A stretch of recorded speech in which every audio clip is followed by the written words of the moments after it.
Incredibly, Father Christmas and his reindeer came closer and closer, heading towards Neal's house.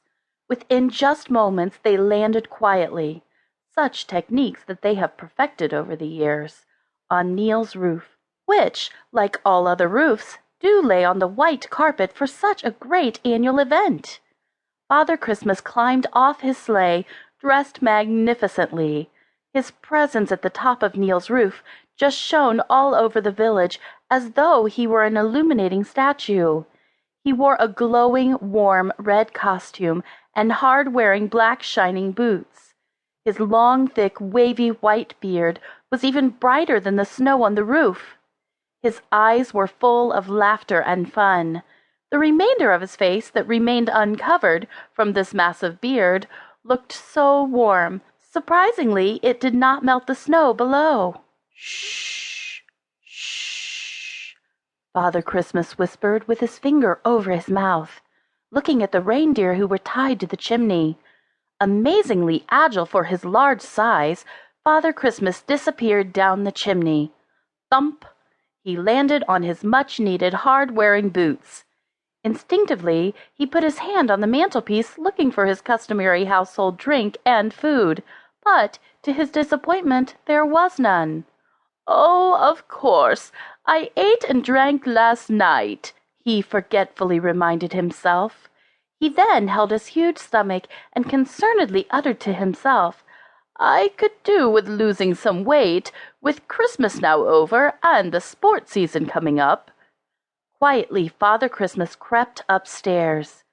"Neal Vine, Neal Vine," he whispered, shaking young Neal, who tossed and turned with his eyes slowly opening. "My gosh!" Neal cried out, so loudly that even the reindeer above jumped, with his eyes so wide open now that Father Christmas could have squeezed into them.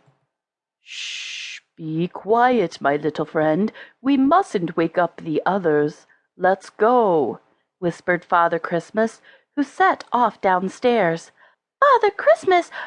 Father Christmas!" Neal kept saying to himself, unable to believe his eyes, as he scurried after Father Christmas. "Sit down, please, Neal," whispered Father Christmas, in his gentle but deep, strong voice, pacing up and down by the fireplace. "You must be asking yourself what I am doing here on this Christmas night, as my delivery day is, and has always been, early Christmas morning." Before Neal could reply, Father Christmas continued, "Well, only an hour or so ago I was at home in my grotto at the North Pole." Father Christmas raised his hand skywards. "Sat in my rocking chair with my feet bathing in hot water when I received this robin post." "Robin post?" Neal interrupted, puzzled. "Oh, sorry. Yes, all our messages up there are delivered by birds. The robins do their rounds in the winter, the swallows in the spring, and so on," Father Christmas explained, continuing.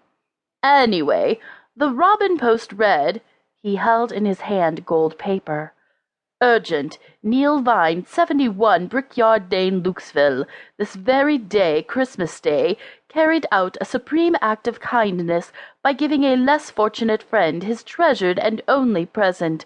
Consequently, we have decided to reward Neal with the CCM, the ceremony to be performed today by our great friend, St. Nicholas. Lots of love and Christmas cheer, the Master." "Awesome! Just think, it's for me, Neal Vine?" exclaimed Neal, totally overwhelmed.